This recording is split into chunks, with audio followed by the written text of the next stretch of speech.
चलो जी, ओम श्री परमात्मा नमः कर लो। ओम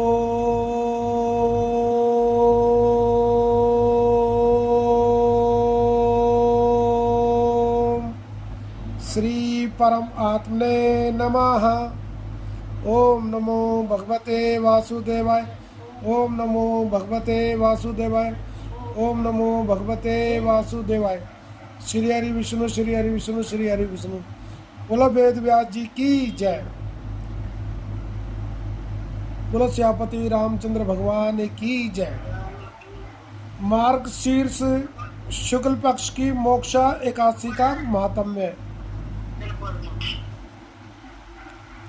युधिष्ठिर बोले, देव देवेश्वर, मैं पूछता हूँ, मार्ग शीर्ष के शुक्ल पक्ष में जो एकादशी होती है उसका क्या नाम है, कौन सी विधि है तथा उसमें किस देवता का पूजन किया जाता है? स्वामीन, यह सब यथार्थ रूप में बताइए। श्री भगवान श्री कृष्ण जी ने कहा, नरश्रेष्ठ, मार्गशीर्ष मास के कृष्ण पक्ष में उत्पत्ति नाम की एकादशी होती है, जिसका वर्णन मैंने तुम्हारे समक्ष कर दिया है।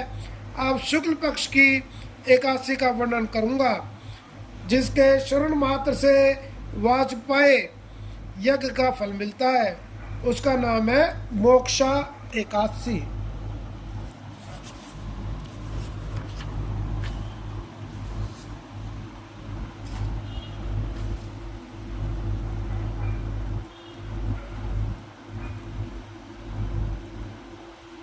एकादशी जो सब पापों का अपहरण करने वाली है। राजन, उस दिन यत्न पूर्वक तुलसी की मंजरी तथा धूप दीप आदि से भगवान दामोदर का पूजन करना चाहिए। पूर्वोक्त विधि से ही दशमी और एकादशी के नियम का पालन करना उचित है। मोक्षा एकादशी बड़े बड़े पातकों का नाश करने वाली है। उस दिन रात्रि में मेरी प्रसन्नता के लिए नृत्य, गीत और स्तुति के द्वारा जागरण करना चाहिए। जिसके पितृ पापवश नीच योनि में पड़े हों, वे इस पुण्य दान करने से मोक्ष को प्राप्त होते हैं, इसमें तनिक भी संदेह नहीं है। पूर्व काल की बात है, वैष्णवों से विभूषित परम रमणीय चंपक नगर में बैखानस नामक राजा रहते थे। वे अपनी प्रजा को पुत्र की भांति पालन करते थे। इस प्रकार राज्य करते हुए राजा ने एक दिन रात को स्वप्न में अपने पितरों को नीच योनि में पड़ा हुआ देखा। उन सबको इस अवस्था में देखकर राजा के मन में बड़ा विस्मय हुआ और प्रातःकाल ब्राह्मणों से उन्होंने उस स्वप्न का सारा हाल कह सुनाया। राजा बोले, ब्राह्मणों, मैंने अपने पितरों को नरक में गिरा देखा है। वे बारंबार रोते हुए मुझसे यूँ कह रहे थे कि तुम हमारे तनुज हो, इसलिए इस नरक समुद्र से हम लोगों का उद्धार करो। द्विजबरो, इस रूप में मुझे पितरों के दर्शन हुए, इससे मुझे चैन नहीं मिलता। क्या करूं, कहाँ जाऊं? मेरा हृदय रोंदा जा रहा है। द्विज उत्तमों, वह व्रत, वह तप और वह योग जिससे मेरे पूर्वज तत्काल नरक से छुटकारा पा जाएं, बताने की कृपा करें। मुझ बलवान एवं साहसी पुत्र के जीते जी मेरे माता पिता घोर नरक में पड़े हुए हैं, अतः ऐसे पुत्र का क्या लाभ है? ब्राह्मण बोले, राजन, यहाँ से निकट ही पर्वत मुनि जी का महान आश्रम है।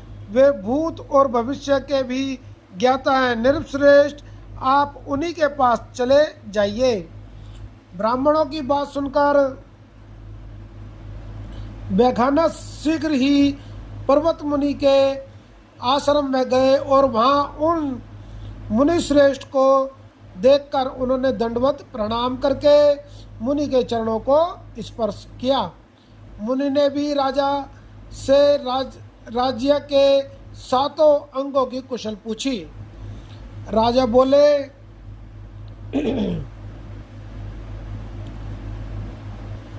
स्वामी, आपकी कृपा से मेरे राज्य में 7 अंग सकुशल है। राज्य में 7 अंग होते हैं: राजा, मंत्री, राष्ट्र, किला, खजाना, सेना और मित्र वर्ग। ये ही परस्पर उपकार करने वाले राजा के 7 अंग हैं।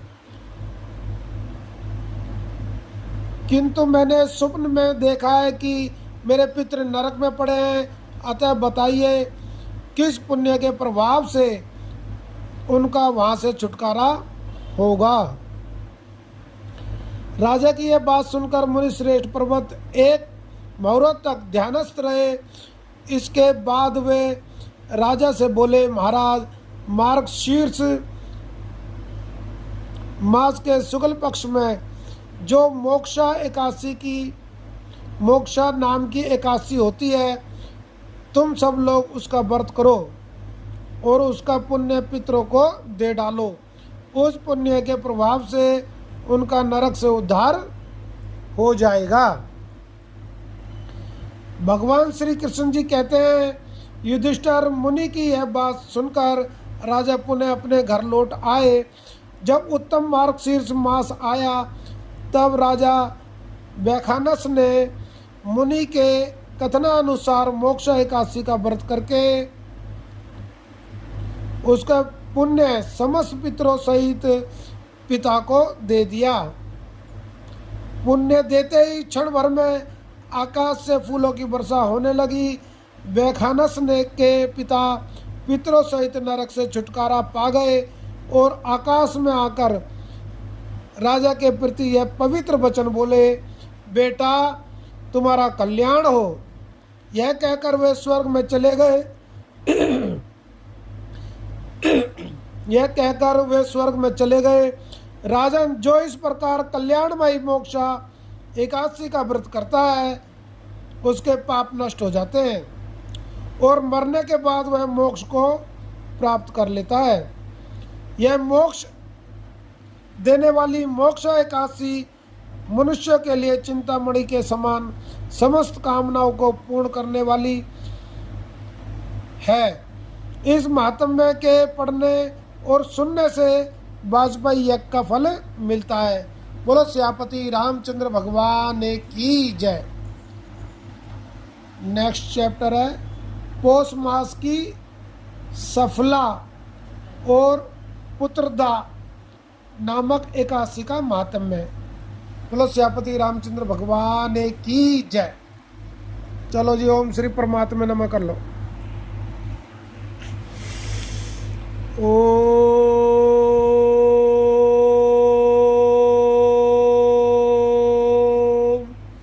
श्री परम आत्मे नमः। जय श्री राम।